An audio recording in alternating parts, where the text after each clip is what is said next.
Hello, this is going to be a video on the 2014 Algebra 1 release test. I'm going to go through the questions one by one, but please remember the day of the test, you might want to skip some problems and return to them later. Remember, you want to focus on the easy ones first, and then if there's time at the end, focus on the ones that might take a little bit longer to do, okay? But for the purpose for this video, I'm going to do the problems sequentially, one after the other. Okay, before we start, I want to remind you to reset your calculator. This is something that you should do when you start the test. Press second plus 712. You should see this screen that says RAM cleared. And then you go second window, and you want to highlight the first word that says ask. So we're going to go down 2 and 1 to the right. And once I'm hovering over the word ask, I'm going to press enter. And now the calculator is set for the test. So let's go ahead and get out of this window. Second quit. And now we're going to go ahead and start the test, okay? Question number 1 says, which situation can be represented by this equation? Y equals 12x minus 4. Okay, before we tackle the multiple choices, let me just let you know that, see right here where it says 12 times x, usually when we translate these two words, this could be represented by per. Anytime you multiply, you want to look for these words per, also the words each. For example, if I sold something for $5 each, it would be 5x. Okay, or 5 per, let's say I sell shirts, 5 per shirt or 5 per card. Okay, so that's something that you need to look for. Okay, and then we have minus 4. Okay, now very important, we have two numbers in this equation. We need to see these numbers reflected when we consider the multiple choices. Okay, we want to see these numbers on these problems. So let's go ahead and tackle these problems. The number of eggs y in a dozen eggs, in x dozen eggs for sale after 4 dozen eggs are sold. Okay, sold will be subtracting, and we have the 4, but the trick here that they're expecting us to fall for is you have the 4 and it's subtracted, but it says 4 dozen, and remember 4 dozen is 48. We do not have 48 represented in this sentence or in this equation, so go ahead and cancel letter A. Letter B, the cost y of buying X movie tickets that sell for $8 each. Here we see the keyword each, and it says 8 each, so you would expect to see 8 times x, but we don't have 8 times x, we have 12 times x. So here's another trick. They're expecting you to think, oh, 12 minus 4 is 8, so, but wait a second, it says 8 each. You should expect to see 8x, not 12x that we have here on the question. So let's go ahead and cancel this one. The cost y after selling after a $4 discount, discount means I subtract from the price, so that will be subtract 4. That matches that. Of buying X t-shirts that sell $12 each. $12 each, 12x.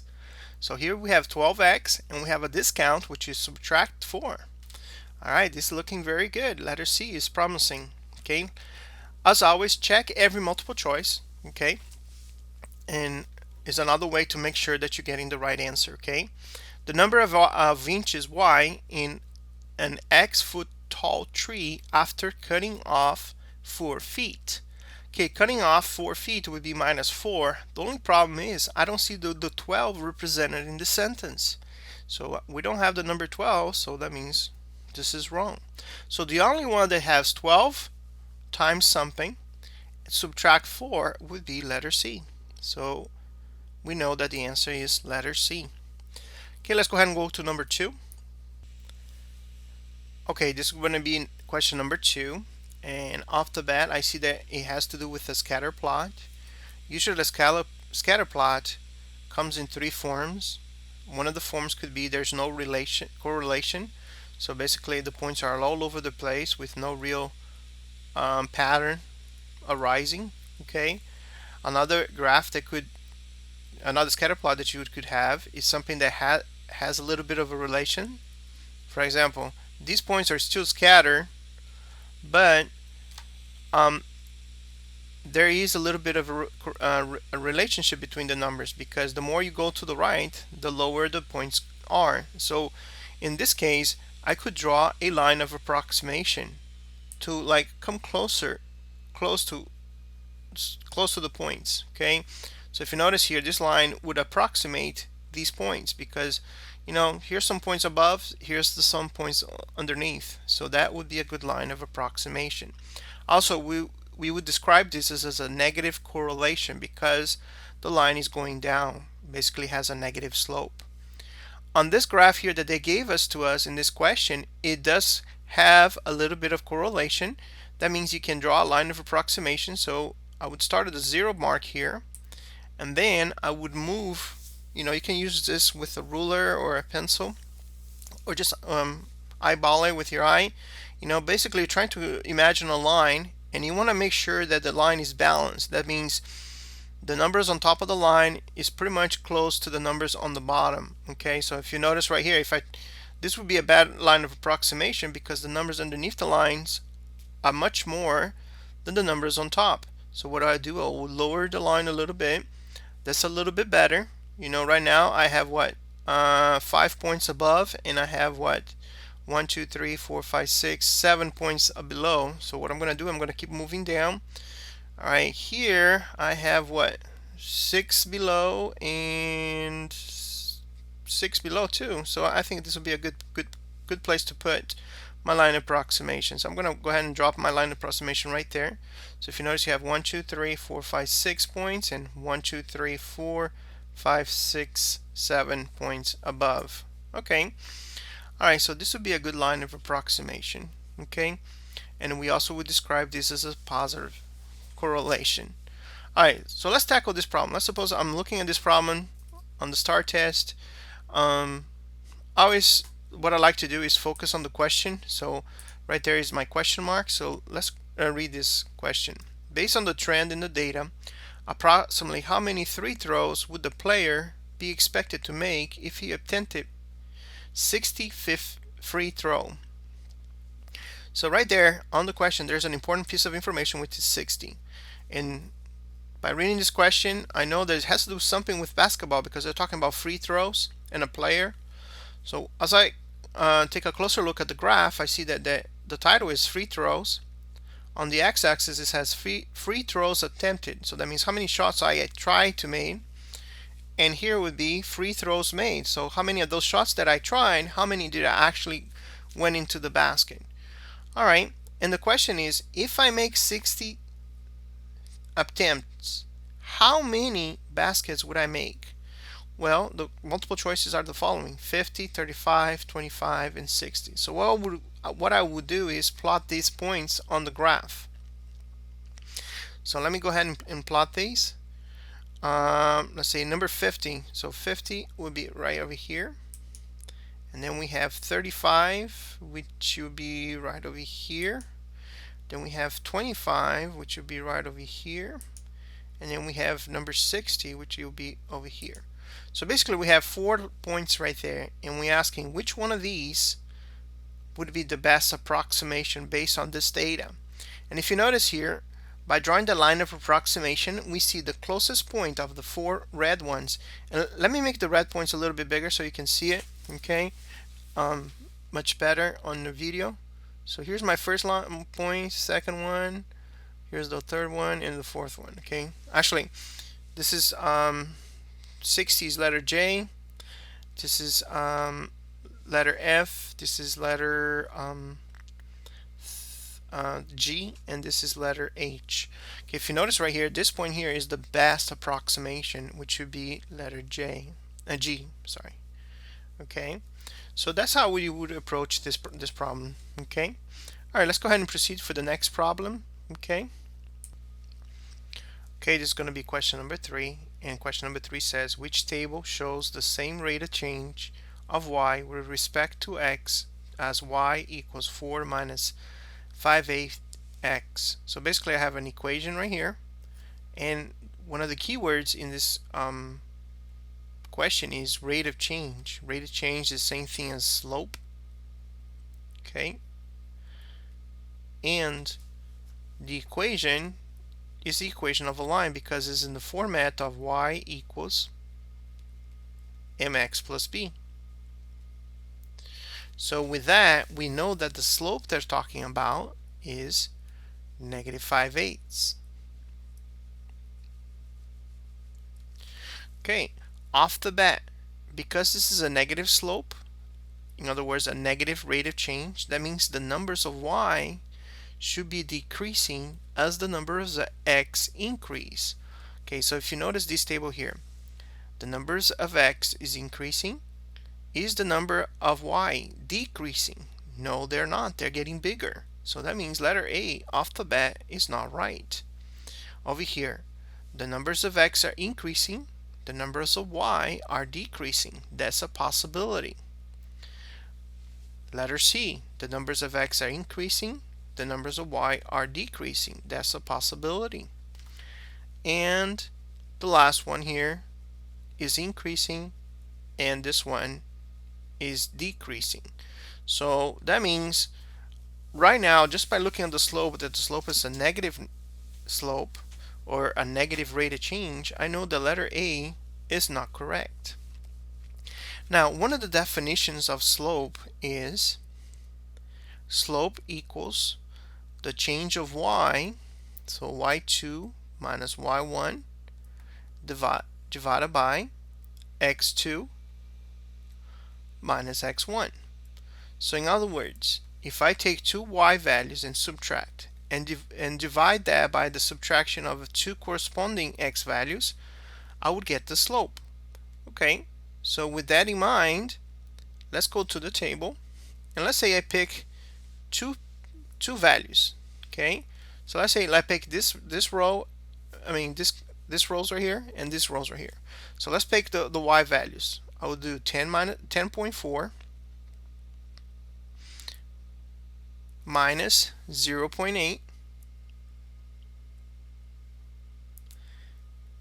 divided by negative 4 minus 2.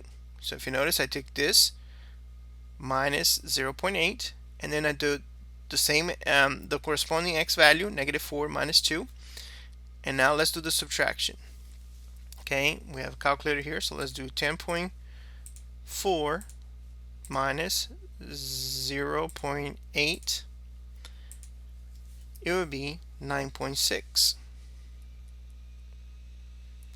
Okay, and then here would be negative 4 minus 2, which is negative 6. Okay, so let's do that. 9.6 divided by 6. I get a decimal. Let's use the calculator to change that decimal back to a fraction by pressing math, number 1, and press enter. And basically the calculator gives me that this is going to be a fifths. And positive by negative is negative. So basically this slope here is negative 8/5, and the problem says which table has the same rate of change, the same slope as this one, and as we can see they don't have the same slope, so that means letter B is wrong. So let's go through the same process and do for letter C. Let's pick the first two values here. So let's go ahead and erase this. Okay, and let's do the same operation. We take the y value, 6.5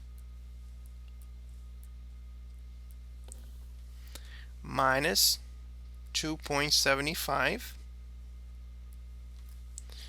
and negative 4 minus 2. Okay, on the bottom I'm going to get negative 6, and then on the top 6.5 minus 2.75 equals 3.75.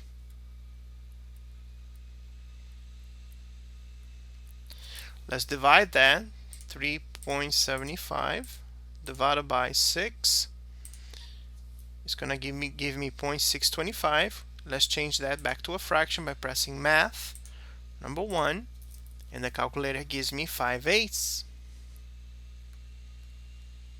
and a positive divided by a negative is a negative.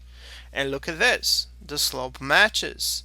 So basically, that's going to be my answer. But just to be sure, let's check the last one, okay? Let's go ahead and use the eraser again. You know, on the test, you want to make sure that you check every single possibilities because there might be some traps, and you never know if you made a little mistake, okay? So if your two answers match, then you know you need to retrace your steps. So let's try letter D, okay? I'm going to pick two values again. I'm going to pick 12 and 4 and then negative 3 and 1. Okay, so let's do 12 minus 4 and negative 3 minus, now remember there's a negative here, so there's going to be two negatives here. One that comes from the formula minus, and the one that comes when I plug it in the next x value here, which is negative 1. Alright, so 12 minus 4 is 8. Double negative becomes a positive, so negative 3 plus 1 is negative 2. 8 divided by negative 2 we know is negative 4. So again, we see that it doesn't match, so I know for sure it's not letter D. Okay, alright. Okay, now be careful, because I mentioned this to some students that sometimes if you see an equation here and tables, you can use the calculator strategy where you go to the Y screen and you enter that equation, and you can use the calculator to find out. But the problem here is not the question is not asking which one of these tables represents this function. This is saying which one has the same rate of change. So right here the question, it was a little tricky because it's asking about slope or rate of change. So this one I would not use the Y button, but I would rather use the definition of slope, which is the change in Y over the change in X. Okay, alright, but the answer for number 3 is letter C. So let's go ahead and go for number 4. Question number 4. I'm going to start right here with the question. Okay, so, and I'm looking for a keyword. What is the independent quantity in this situation? Right there, I noticed the keyword is independent.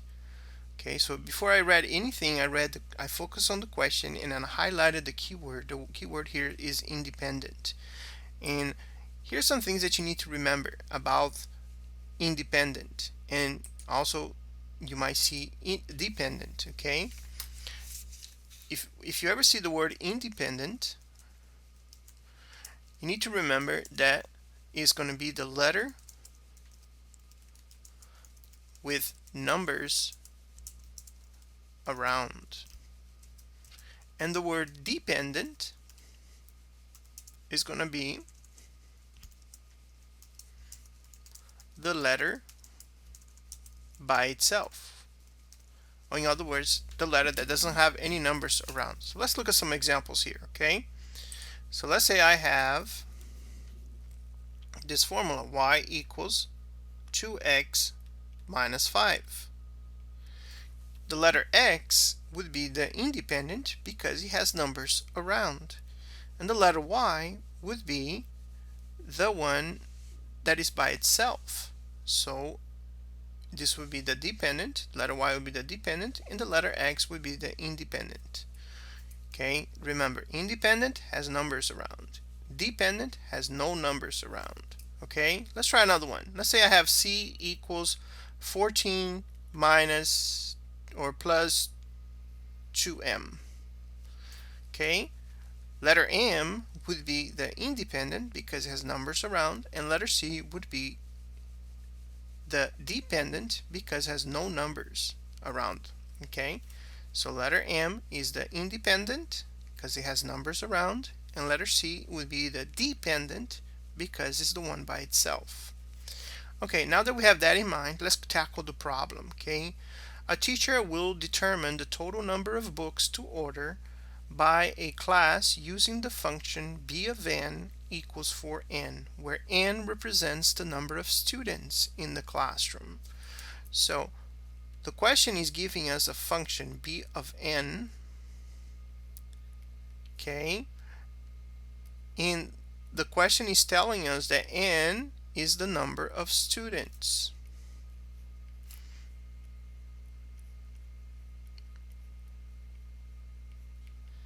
Okay, and b of n is the function that is going to be used to find the number of books that the class needs. So it will be the number of books needed. Okay, now b of n is a fancy way of writing a variable. It's like I mentioned before. Sometimes instead of saying y equals 2x minus 5, okay, they like to use the function notation, which is f of x equals 2x minus 5. It's just a fancy way of writing the function.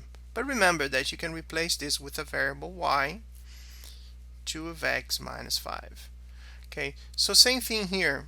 B of n is like a variable. You could say that this would be the number of books. So you could say b equals 4 times n. The number of books equals 4 times the number of students. Okay, all right, so now right here we know that this is going to be my dependent variable because the b is alone, there's no numbers around, and the letter n, the number of students, is the independent variable. And that's what the question is asking. Is asking what is the independent variable? Independent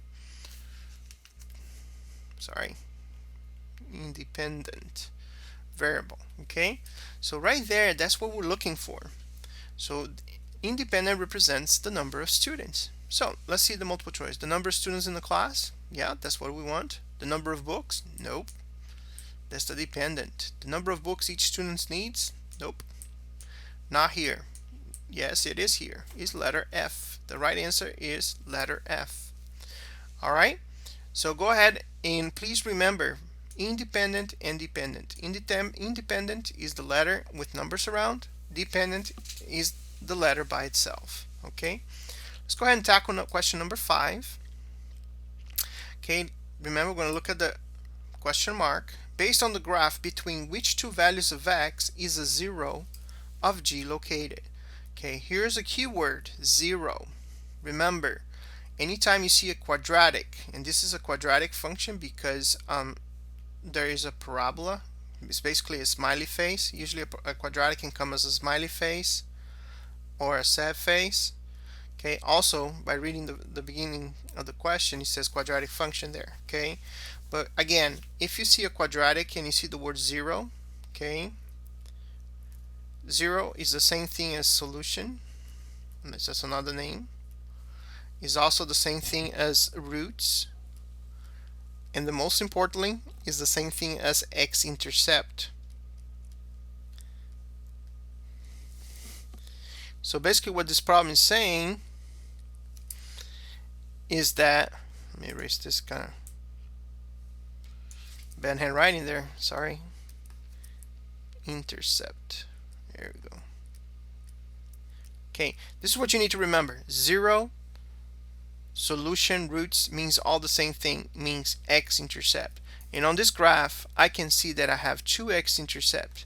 Okay, and the problem is saying, okay, I'm going to use my highlighter here and let me make it that between -9 and 8, do you see a x-intercept? Okay, -9 and 8. -9 and 8 is not even here. -9 and 8 would be down this line right here. It would be somewhere in here. And do you see an x-intercept? No. How about 1 and 2? Between 1 and 2, do you see an x-intercept between that interval? No, I don't see. The x-intercepts are right here. Between -7 and 5. -7 is not even, you cannot even see on this graph, but it will be somewhere in here. And then the last one, 4 and 5. 4 and 5. Do you see an x-intercept between these two numbers? Yes, we do. So what do we know? That's our answer, letter D. All right. Let's keep going to question number 6. All right, question number 6. You should expect to see a question like that on the STAR test. Usually they have one question like that every year. This is about system of equations. How do I know that? And you notice I didn't even read the problem yet. It's because I look at the multiple choices. The multiple choices has a system of equations. In other words, two equations. Every multiple choice has two equations. See? 2, 2, 2, 2. So basically, the strategy here is, again, start with the question. You should expect this problem to define you or to tell you what the variables are. Check this out right here.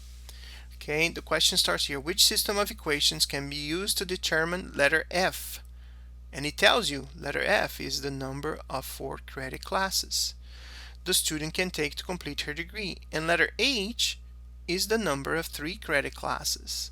So right there, the problem is telling me that you have two variables, F and H.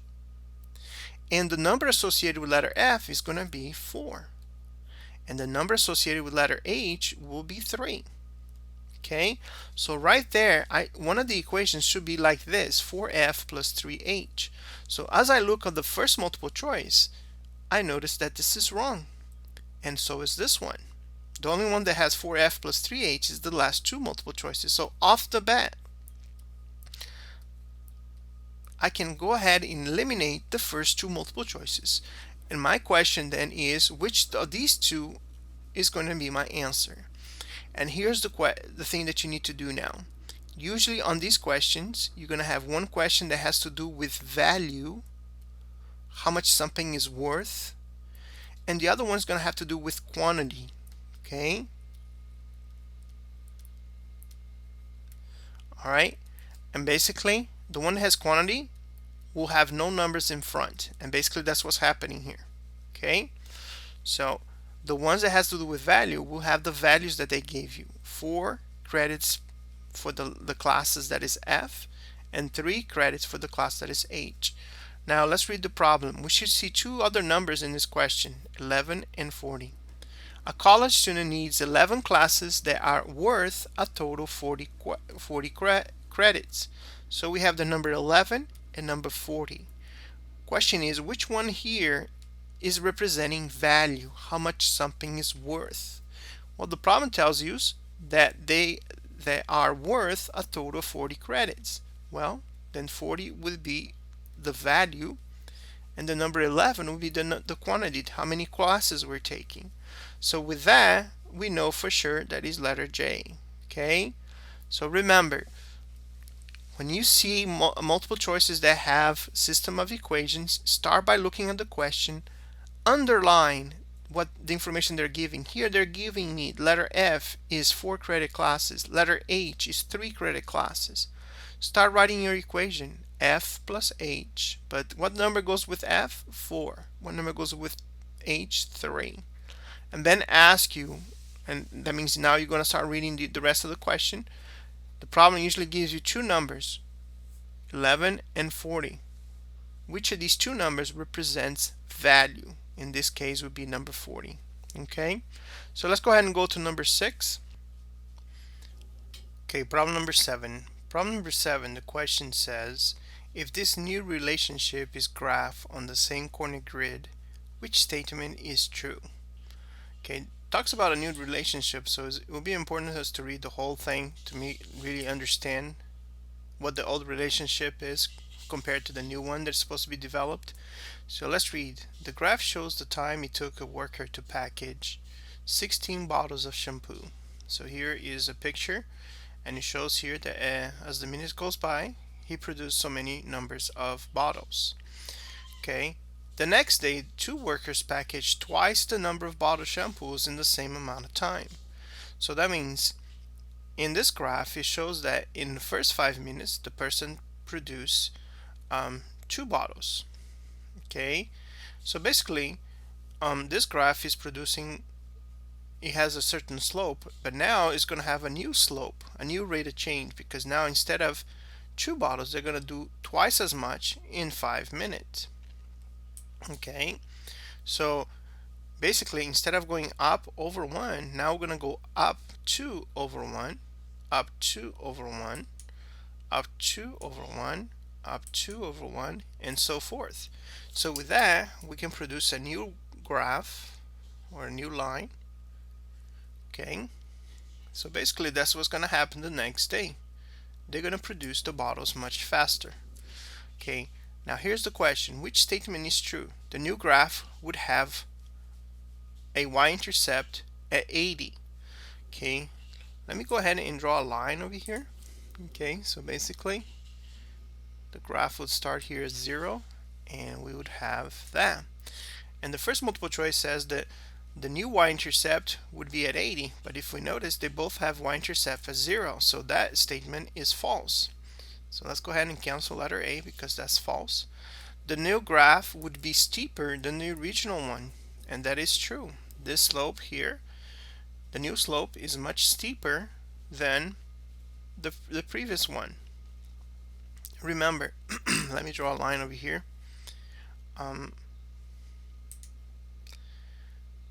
Okay, if I have a line that looks like that, that is a zero slope.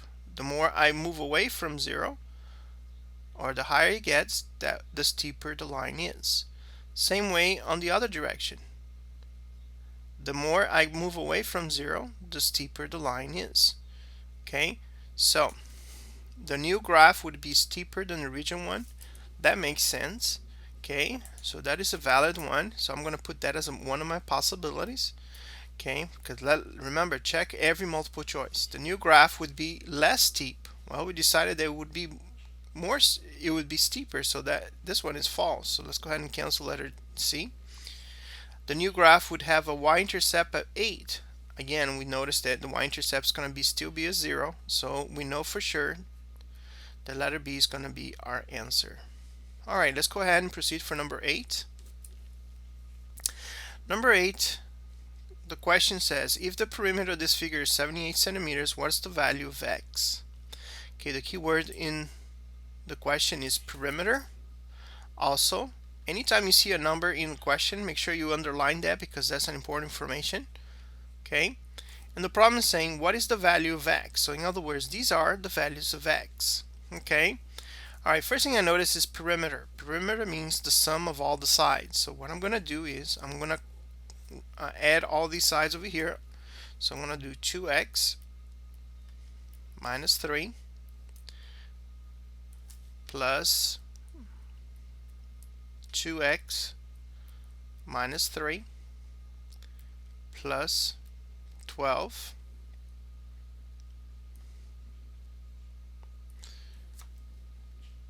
plus 2x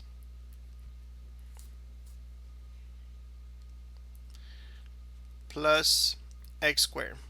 Basically, this is representing the perimeter, and the problem says the perimeter is 78. So I'm going to go ahead and press equals 78. And now what I can do is combine like terms. So if I combine that, that would be 6x. So let's go ahead and cancel this because I already considered those. Let's go ahead and add the numbers without x. So this would be negative 3 minus 3 plus 12 would be, if you cannot do it in your head, go ahead and use the calculator. And that would be positive 6. And the x squared, there's nothing I can combine with that. So let's go ahead and cancel these one here first. So that's left with x squared. We cannot combine anything with that, so let's just bring it down. Equals 78. What I can do right now is go ahead and use the calculator. This would be my formula right there. Okay, this part right here. And so we're going to go to the Y screen and enter our formula, which is 6x plus 6 plus x squared. And now I'm going to go to the table, second table. And the problem is saying these are my possible values of x. So let's go ahead and enter that. And the one that is correct is going to give me the magical number, which is 78. So let's put negative 12, negative 6, 6, and 12. As I notice here, two answers gave me 78. That's one of the reasons why I tell you always check every single multiple choice, because sometimes there are traps that they put on the test, and this one be one of those cases where they give you a trap. Okay, because right now I can see that negative 6 is not the answer and J 12 is not the answer. The only possible ones could be 6 and negative 12. So now let's analyze these two options, negative 12 and 6. Think about a geometric figure. Okay, can a geometric figure have a negative side? No. And if I plug it in negative 12 over here, 2 times negative 12 becomes negative 24. Can I have this side to be a negative number? No. So that, in other words, letter F is discarded because you cannot have a negative number. How about letter H? If I plug it in 6 right there, this would be 2 times 6, 12. It would be a positive number, so that number is correct. So let's go ahead and circle that one, and that would be my answer. All right? Okay, just going to be question number 9. As you can see, there's a lot of writing in this question. So this might be one of the questions that you skip at first look at the test, okay? And you put a question mark and you come back later after you have tackled all the other problems on the test, okay? But because of this video, we're doing one problem at a time. I'm going to go ahead and tackle it, but my strategy would be that this question might be one of the ones that you skip and come back at the end, okay? All right, here's the question. Which statement about the situation is true? So let's really understand this, okay? One type of redwood tree has an average height of 65 feet when it is 20 years old. If the tree is more than 20 years old, the average height, h, can be modeled by the function h equals 1.95 parentheses a minus 20 plus 65, where a is the age of the tree in years. Okay, which statement about this situation is true? Okay, so basically this is describing how tall the tree is, and this is describing how fast the tree is growing after 20 years. That's why they're subtracting 20. This is the age of the tree minus 20, because after age 20, the 1 year after that, that's when it's going to be adding 1.95 feet per year.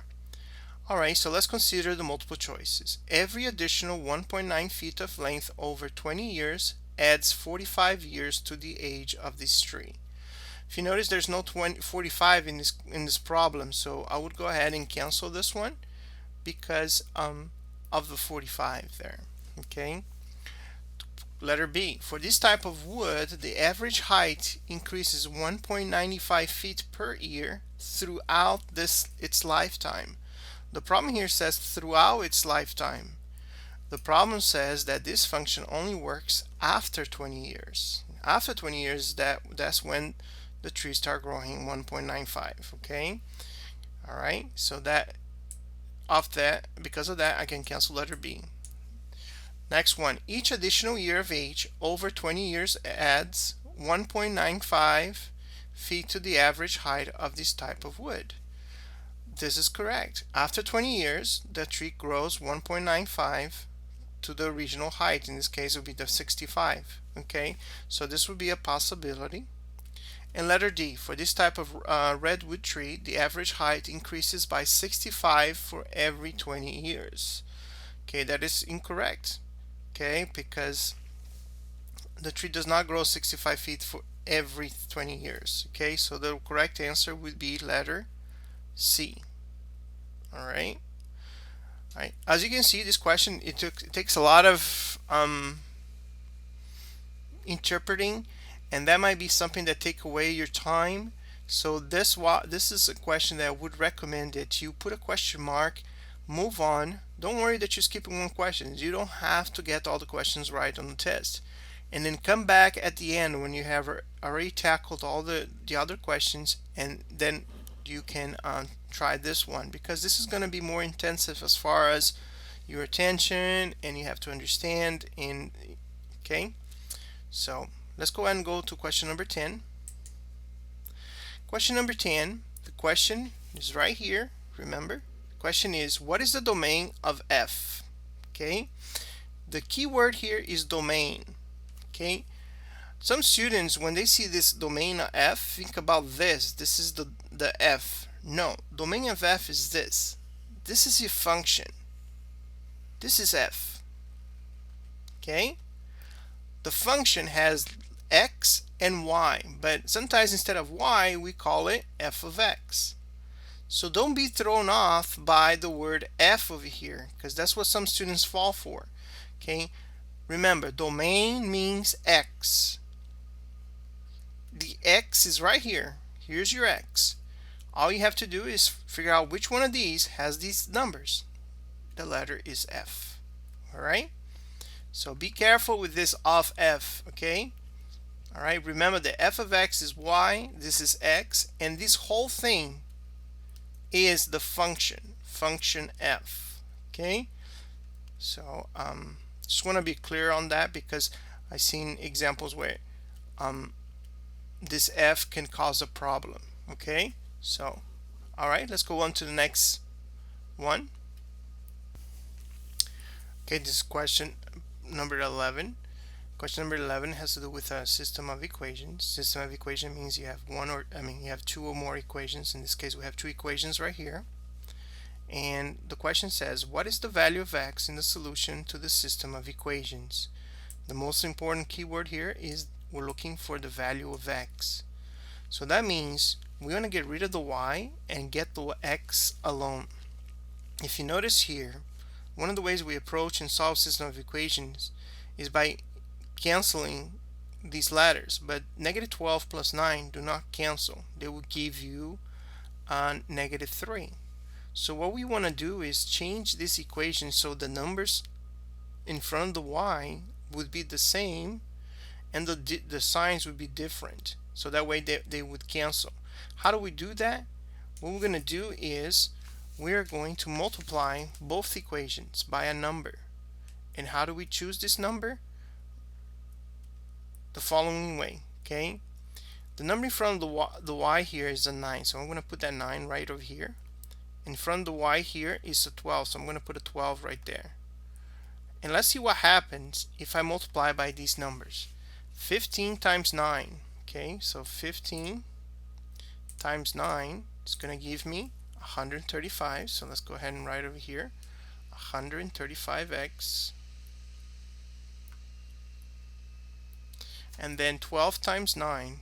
12 times 9 equals 108. Don't forget your sign. Negative 108 y. And then 9 times 13. 9 times 13 is 117.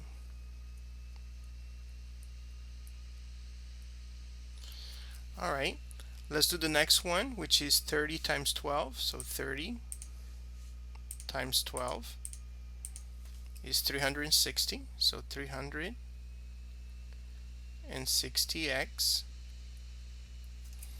And then 9 times 12 will be 108. So positive 108.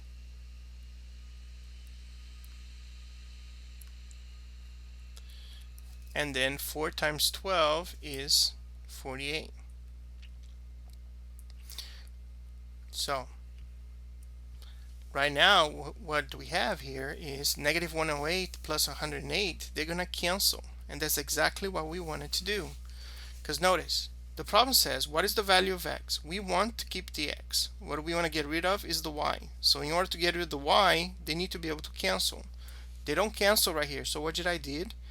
I created some changes. I multiplied the top one by this number right here, and multiply the bottom one by this number right there. By multiplying, I got new numbers, but now the numbers will cancel for y. And over here, I will get 495x.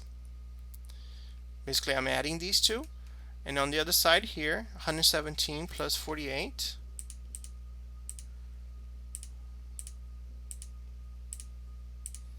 is 165.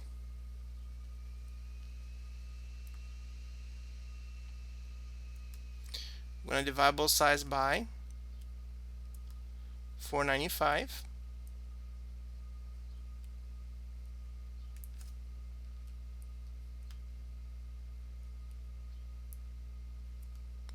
The 495 cancels. You're left with x.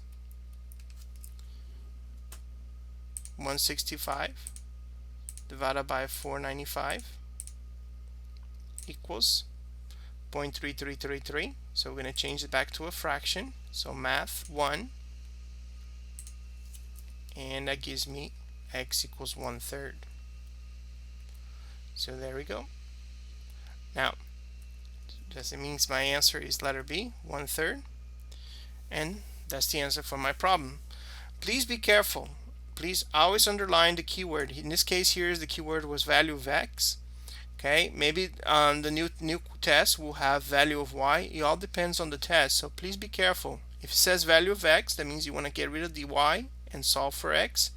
But if it here says value of y, then I would cancel the x. Okay, remember the strategy is you take the number in front of the letter and you put it here on the bottom equation, and the one on the top equation you put over here on the bottom, and you multiply. Your end result should be two numbers, one on top of the other, that cancel each other, and that way you'll be able to solve for the other letter. Okay, let's go ahead and go to question number 12. Okay, this is going to be problem number 12. As you can see, problem number 12 has a lot of writing, so this might be a problem that you might want to put a question mark and leave it for later in the test. Okay, or you can try to skim through it, and if you see that it's easy question, then you can pursue that one. Okay, all right, as we look at this question, the question says, based on this information, which statement describes the change in the situation? So up there, that question there, we can see that the keyword is change. There's something that is changing. So let's read the rest of the problem. Okay, the length in feet of a small train at an amusement park can be modeled by the function f of c equals 9c plus 14. All right, so I'm going to take some notes over here. Take advantage of the space that they provided us, and they're giving us a function. A function is 9c plus 14, and the problem is saying that this function is representing the length of a train. Okay, so let's write that down. The length of the train. Okay, all right, so we know that f of c represents the length of a train. Okay, and then it says where c is the number of passenger cars. So right there, it's telling us that c is the number of passenger cars. So right there, we're gonna write that information there. So this way we can really understand what's going on in this problem. Okay, so we know that f of c is the function that's representing the length of a small train, and c is the number of passenger cars attached to the locomotive. The original passenger cars were replaced, and the length of the train is now modeled by the function h of c equals 12c plus 14. Alright, so they changed this function that represents the length of the train to a new function called h of c equals 12c plus 14. Okay, so basically the length of the train was equal to 9 feet times the number of cars plus 14. So probably this was representing that each car was 9 feet long, plus 14 is probably what the engine car was, how long the engine car was. Okay, now this train, the formula changed because they probably changed the length of the car. The length of the car was changed to 12 feet per car. Okay, so basically that's what's happening. This train is they changed the cars. Okay, so let's take a look at the multiple choice and see which one best describes this change. The locomotive is now 9 feet long. Okay, that is wrong.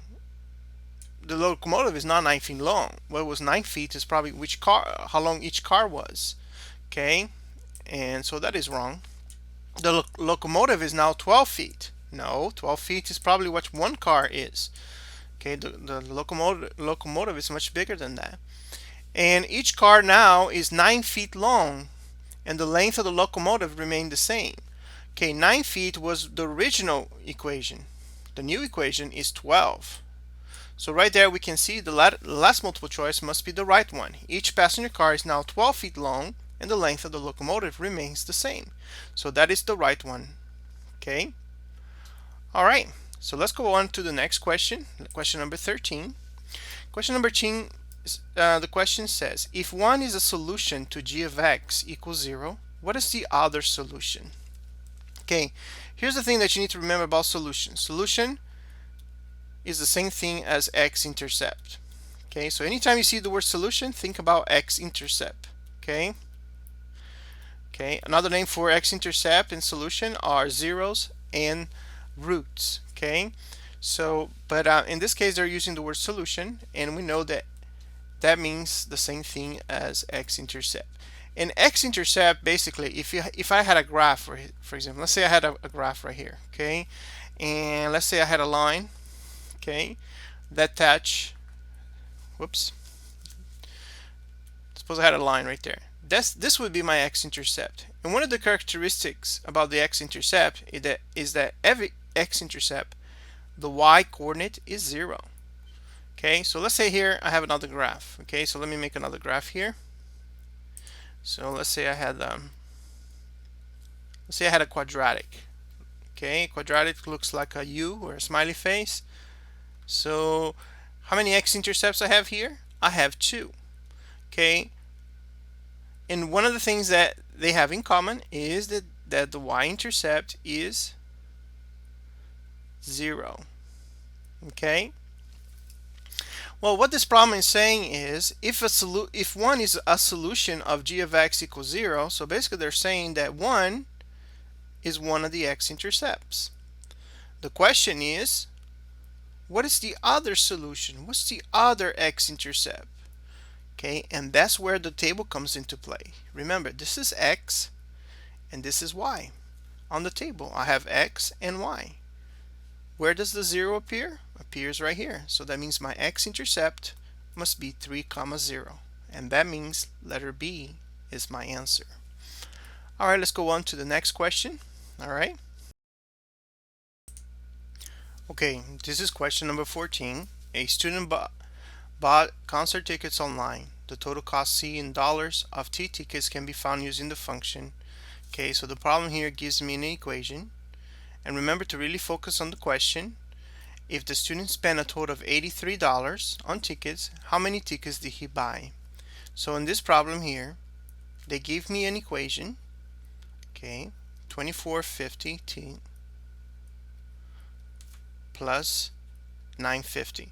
It's very important that you label your variables. We have 2 variables here. Okay, this problem is saying that here here's this equation, and the T represents tickets. Okay, and the C represents cost. In the question, the problem gave me one very important piece of information. It gave me $83, and your question should be, where should I put the $83? Under C or under T? Well, if we're talking about dollars, it must be referring to cost. So $83 goes right here, and now we have an equation that is very easy to solve. All we have to do is solve for T. Okay, so basically what we're going to do is we're going to solve this equation. This equation does not have parentheses, nor I can combine anything here. So what we're going to do is we're going to get the letter T by itself. So basically I'm going to move the 2450 to this side, so it becomes negative 2450 T. Because remember, I want the letters on the left of the equation and the numbers without letters to the right. So that means the 83 is going to move to this side, becomes negative 83, and the 950 is going to come down. So basically all I did to solve this equation is I move the numbers with letter to the left, numbers without letter to the other side. And remember, if I change sides, I must change the sign of the number. All right, let's combine these two over here. So we're going to have negative 2450 T equals, then we have to do 83 minus 950. Sorry, it's negative 83 plus 950. Okay, so this would be negative 73.50. Now we're going to divide that by negative 2450.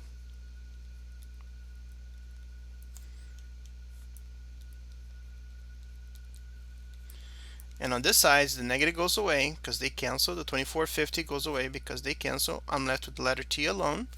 And using the calculator, 7350 divided by 2450 equals 3. So in this problem, the answer is 3. And this question will be one where you fill in the grid line. Okay, so make sure that on the grid line, remember it's those problems that looks like this, that they give you a grid, so similar to this.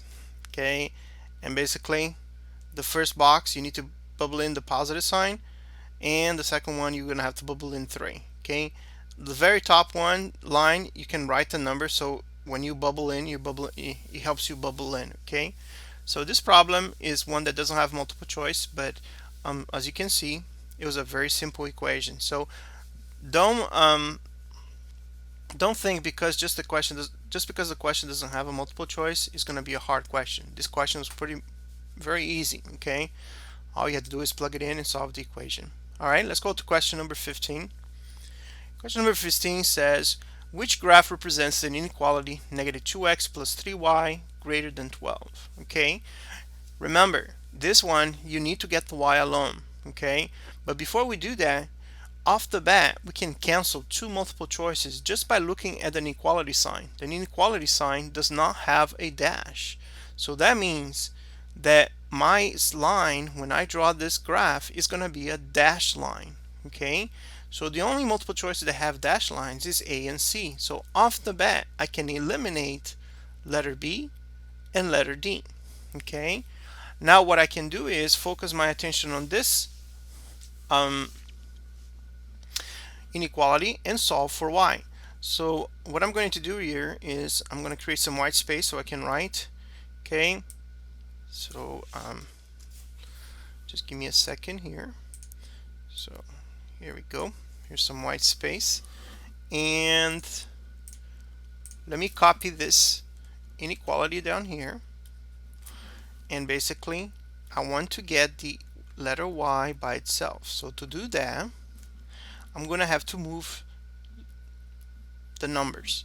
That means the negative 2x needs to move to the other side. If as it moves to the other side, remember, if you move sides, you need to change the sign of the number.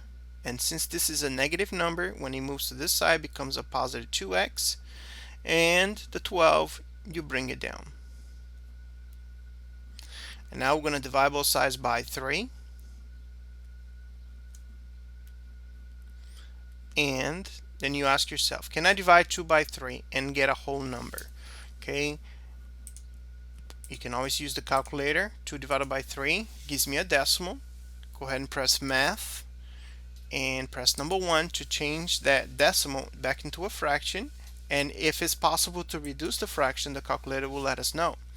And in this case we cannot reduce it, so we're going to leave the number as a fraction. So we're going to leave as 2/3 x. And then 12 divided by 3 is positive 4. So right here we see that the y is alone, and thinking of y equals mx plus b, remember the slope is the number in front of the x, and the number without x is what y-intercept. So looking at this, my slope is 2/3 and my b is going to be 4. So that means when I look at this graph, they both have y-intercept 4, and my slope is supposed to be go up 2 over 3. So if I look at this graphs, okay, do I go up 2 over 3? Yes, I do. Up 2 over 3. Same thing on the other one. Up 2 over 3. Up 2 over 3. So basically both lines have the same slope, has the same y-intercept. So the deciding factor is the inequality sign. The inequality sign, it says greater than, so that means you're going to put your pencil on the y-intercept. And thinking about greater than, if I wanted a point greater than this, my pencil would move up because I want points greater than that would be up. So that means I'm shading this region. So the graph that is correct is letter A. Okay. All right, just a word of warning. This problem, the inequality sign do not change because we divided by a positive number.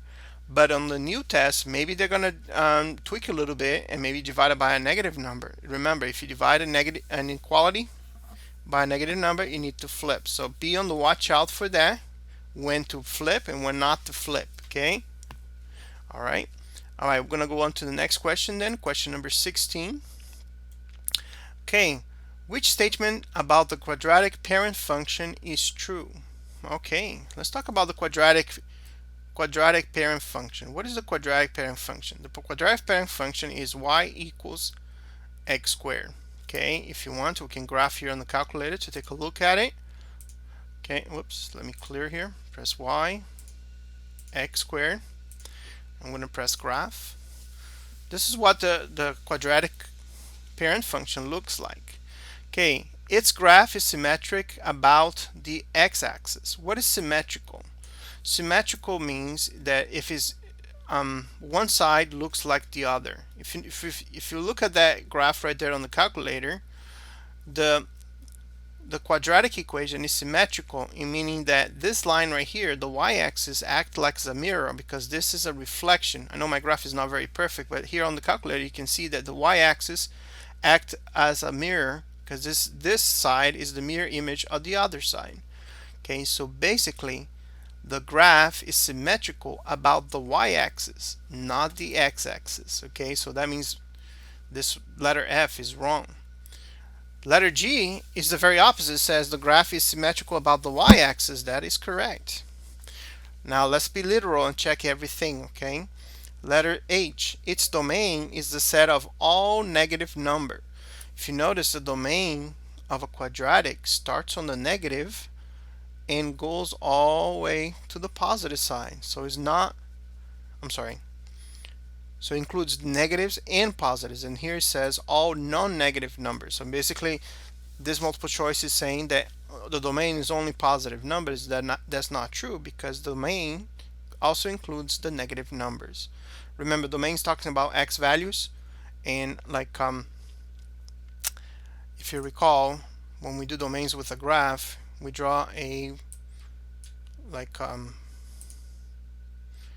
say a vertical line, and then we can use that vertical line like a pencil, right? And we're gonna move this vertical line. Okay, as you can see right there, you know, there is x values right there. There is a domain on the negative side. Okay, this problem said, so letter H is wrong. Letter J, its range is the set of all real numbers. Now with the range, okay, so let me take a look at this. Let's turn this around. If I'm doing a graph and I'm looking for the range, I'll be looking from bottom up. Okay, there's no range. I'm not touching the range on the negative side. But once I start at 0 and all the positive numbers, there is a range. But the problem says that the range is all the real numbers, and that is not true. Basically, the range is all the real numbers that are positive. So letter J is also false. So that means the answer is letter J. Alright, let's go ahead and proceed to number 17.